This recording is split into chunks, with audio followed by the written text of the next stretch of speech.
just notified we can't eat our backyard chicken eggs. So I thought I'd take you out to the wood pile. Normally, when I take you out to the wood pile, you know, it's a rant and I'm taking you out to the wood pile. Well, this time I'm just coming out to the wood pile, take my own lickings. As you know, being on YouTube comes with its downside. I mean, it's a great job, don't get me wrong. It doesn't pay a lot, but it's a great job. Self-employed, doing your own thing, making some money. Of course, you got to downsize your life because you can't make a lot of money at it, but it's a great job. But there is a huge downside to it. Obviously, the downside is the haters. People call them trolls. Trolls are nothing. Trolls are just that. They're just trolls. They're trying to get you to reply to them. But the haters, as a matter of fact, I just watched a video not too long ago about a couple who's a pretty big channel, 500,000 subscribers. They took 2 years off because the haters were coming to their house and tormenting them after they had their child. So now they come back and they're talking about bully January or something like that, cyberbully January. But I'm getting a little bit off course. But you know that I just take all kinds of abuse. I've been reported multiple times to the local authorities. My sheriff and I are on a first name basis now because of it. Anytime someone's sending me harassing emails, I just send them off to the sheriff. The sheriff tells me, let them know that you don't want any more communication from them, and then any further communication from them is harassment and bullying. That's worked pretty good. So as you know, we raise chickens, and I feel like with just a little bit more effort, we wouldn't need to go to the grocery store anymore. So if SHTF were ever to happen, we could just rely on our chickens to feed us.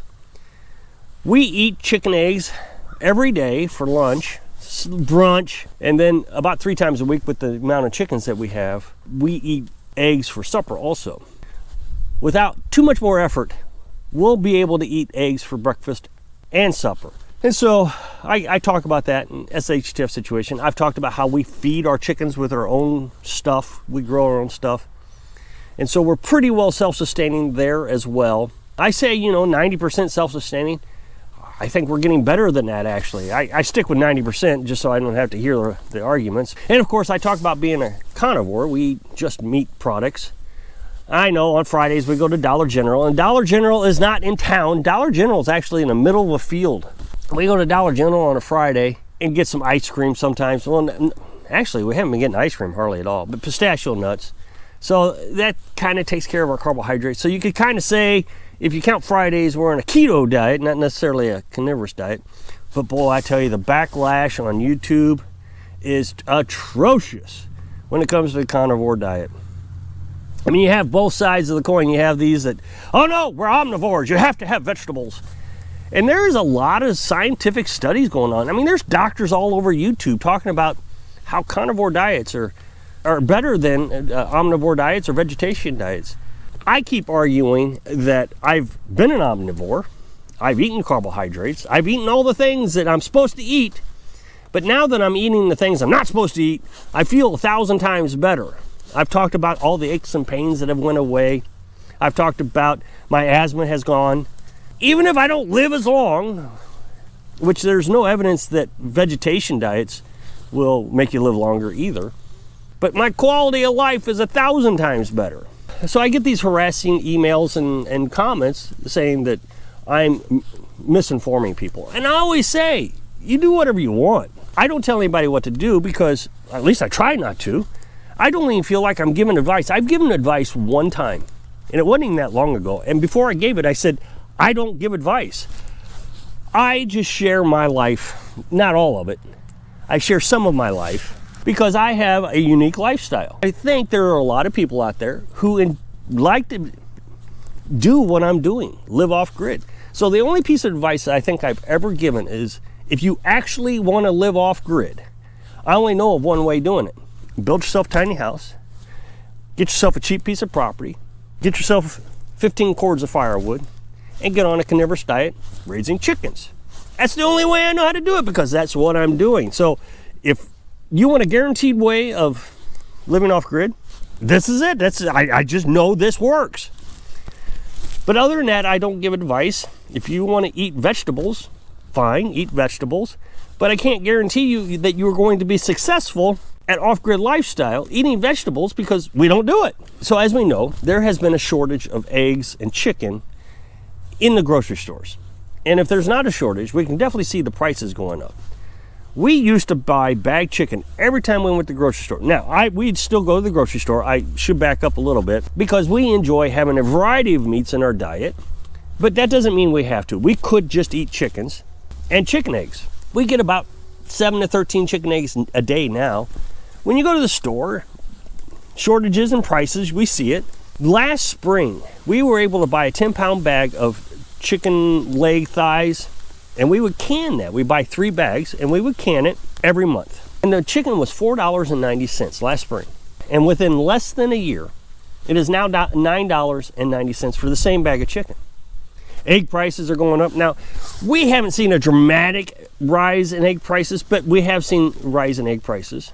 I've talked about how, of course, you should get some chickens and eggs and all that, but I don't think people really take me all that seriously because people can't understand that once you become a carnivore and you get off the addiction of carbohydrates, that you don't need a variety in diet. I mean, I say we get multiple meats, but we get pork, maybe some hamburger, and then we get chicken. That's our diet, plus the eggs. But around here, people are selling eggs left and right. Of course, like I said, we eat all ours, so we don't sell our eggs. But when I talk about chicken eggs, most people think about, yeah, I'll get some eggs for myself and then I'll sell the rest or feed it back to the chickens or give it to the dogs or whatever. So I don't think people really grasp the concept of carnivorous diet. I mean, there are some, don't get me wrong. I get some comments that are just completely supporting the carnivorous diet. We have seen that the avian flu has caused a shortage in chickens and eggs. Now, I have my theories about the avian flu. I think it's not exactly a real thing. I talked about this in yesterday's video, and I'll put a up next box at the end of this video to that video so you can see it. But in short, I'm pretty sure that there's a little bit of weird activities going on when it comes to it. I think that farmers will say, hey, I got a chicken sick to the state authorities. The state authorities come out and test that chicken. Oh, of course, you got the avian flu. But all the precautions these farmers take to make sure they don't give the avian flu to the chickens, somehow they get it. And so they've called millions of chickens. I talked about yesterday how I think we found a bot on Facebook telling everybody to report your chickens to the local authorities. We've called millions of chickens, means less chicken eggs, less chickens. We know that people want us to become vegans or eat this lab-grown meat or eat the bugs. Of course, the trolls and haters are just going to jump all over me on that, but it's all, the articles are out there. They're not even hiding this stuff anymore. But why are they pushing the eggs so much? Well, in my opinion, it's because they can't stop us from raising our own chickens. If we raise our chickens, we can still have eggs. And so they got to do something to stop the backyard chicken. We got to get that out of here because whatever reasons they have, you know, we've heard them all. So the newest one is, there's new study by the authorities that shows that eggs cause blood clots. All of a sudden, just out of the blue, there's been a huge spike in blood clots, and it's because of eggs. They also cause heart attacks and strokes. So we've been eating eggs for thousands of years, and all of a sudden, heart attacks, strokes, and blood clots. What else could it be?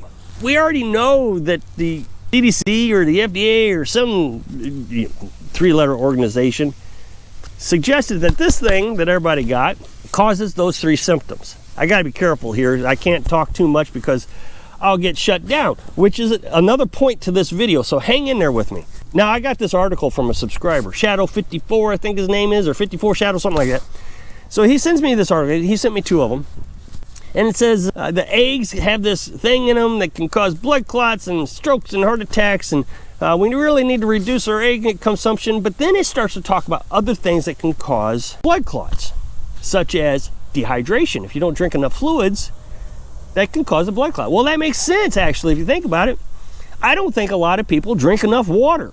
They'll drink dehydrated products like maybe alcohol or sodas, and so they have high blood pressure, and so they're on medications, and you know, all the drug companies are really happy about that, when all you really got to do is drink some water, and that lowers your blood pressure. So by the time you get to the end of this article, I'm more confused about what eggs actually does to your body than I was when I read that headline. At least the headline was very clear that eggs cause blood clots.